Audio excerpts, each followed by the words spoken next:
Hi everyone. You may remember back in June, Theresa May unveiled plans to give the NHS an extra £20 billion a year. Well received this was at the time.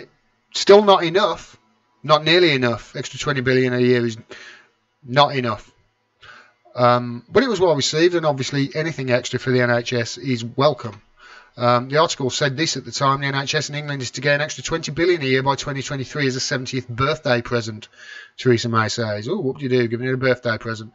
It means the £114 billion budget will rise by an average of 3.4% annually, but that is still less than the 3.7% annual rise, well, average rise that it's had since its inception in 1948. In her BBC interview, Mrs May did not spell out how the £20 billion a year would be funded, but said, as a country we will be contributing more, a bit more, but also we will have that sum of money that is available from the European Union, saying it's some sort of Brexit dividend, which, as we know, was BS anyway, because we're still going to have a divorce settlement. So, well, this came out this morning. This is from Evolve Politics. It's in other publications as well, not just Evolve. It's in the Mirror, but I don't like them, so I'd rather talk about Evolve.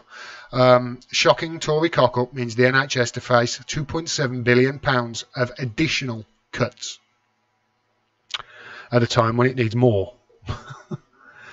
Now, if this angers you, when you find out why, you're going to get very angry, because I was angered even further when I found out why. Article says this analysis from the House of Commons Library shows that the NHS will suffer £2.7 billion in new cuts over the course of the parliamentary term due to a shocking government miscalculation, which underestimated the pension costs of all public sector workers, or public sector workers rather, by as much as £4 billion a year. So the Tory government have underestimated how much the cost of pensions will be over that period of public sector workers, and as a result the NHS are going to have a £2.7 billion shortfall.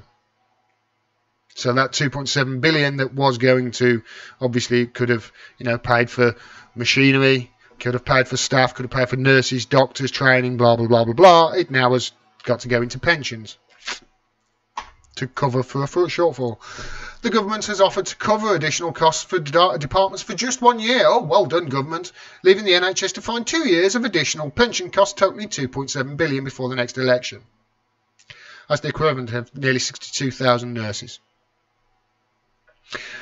This is now the second time that the government has asked departments to make cuts to cover a mistake in pension calculations. This is the real one that really made me angry.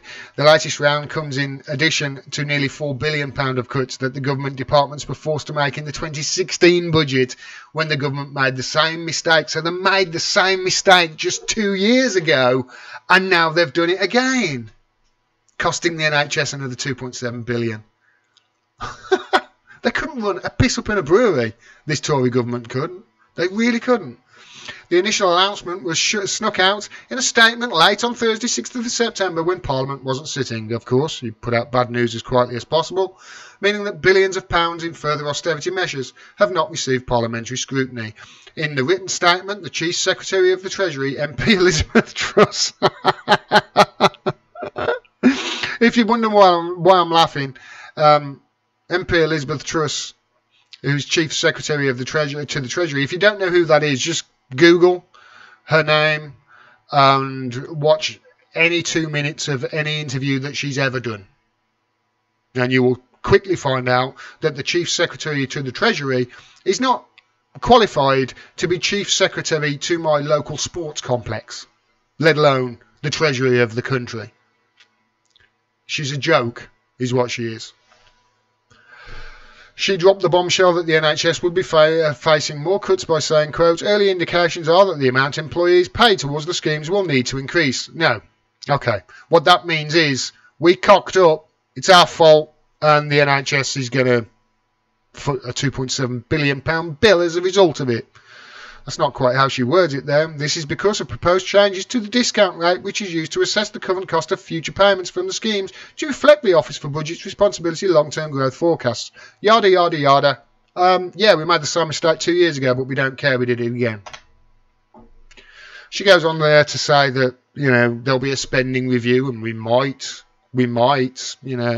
cover that £2.7 billion.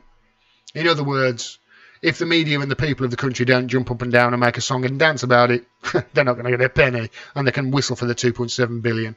Peter Dowd, MP, Labour's shadow chief secretary to the Treasury, commented by saying billions of pounds are being quietly cut from our NHS due to a poisonous cocktail of disastrous economic mismanagement and spiteful behaviour. These cuts are the equivalent of paying the salary of over 61,000 nurses a year, nurses whom we desperately need after 8 years of crushing austerity.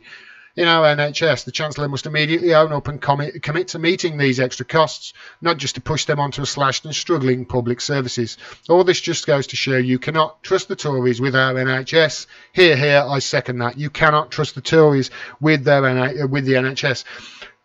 The Tories, from what I can see, and most people will agree with me, they want to gut the NHS because there's profit to be made in medicine. There's profit to be made in suffering. There's profit to be made in people, needing healthcare. We need a system more like America's. That's the Tory answer. They've been carving it up and privatising sectors of the NHS for decades now, and they're going to continue to do it as much as possible to try and make as much money from it. Money that obviously is then going to be hoarded by the rich and put in offshore accounts and made use of by the way of tax avoidance schemes. Which brings me to this. This is from Financial Times last year. Multinationals avoid paying up to £5.8 billion in UK tax. Her Majesty's HMRC fines, revenue customs fines, 5.8 billion, and that's gone up. Sure, it's gone up. They're not worried about that though. The Tories aren't, because that's their pals. Multinational companies. That's large companies who are avoiding paying tax and using tax loopholes. That's their pals. That's who they get their donations from. That's who funds their party. So is it any wonder that they don't fill this loophole that I've talked about before, a double Irish with Dutch sandwich? Why aren't they? Why aren't they? We have known about this loophole for years now. At least a decade we've known about this loophole. Why isn't anything being done to stop it? Of course, the answer to that is they don't care, because the people who are making the money from a double Irish with Dutch sandwich, where you've got subsidiaries all over the place, and you, for instance, you'll set up a door in Holland where nobody works there, it's just a PO box, and you'll put your image rights there, or you'll put your logo rights there, which is your own company, and then it's a big giant tax avoidance scheme, and it's been around now for over a decade, and nothing is being done by the Tory government to stop it. This is allowing people like Starbucks to pay next to 0% tax over the last decade. I think it's something like 2% tax they've paid on their profits on average over the last decade. Why is it fair that they should pay 2% profits on what they make in this country, and next door or 2 doors away in Wolverhampton there's a private, coffee shop that has to pay 22% tax on their profits? Why is that fair? It's not fair. But the Tories aren't going to do anything to, fix that loophole. Nothing at all. They could fix that and make up for this funding and then some, by quite some amount, but they won't. Why? Because, they're all making a fortune from it, and the people who are making a fortune from it also, fund the Tory party. You're starting to get it now. The Tories don't care about you if you're working class. The Tories don't care about you if you're poor, disabled or vulnerable. That's why they want to, carve up the NHS and sell it off. They want to profit from misery of people in this country, not just make people miserable. I'll leave it here. I don't want to go on a rant about the Tories, but yeah, there you go. As Dowd said there, you cannot trust the Tories with the NHS.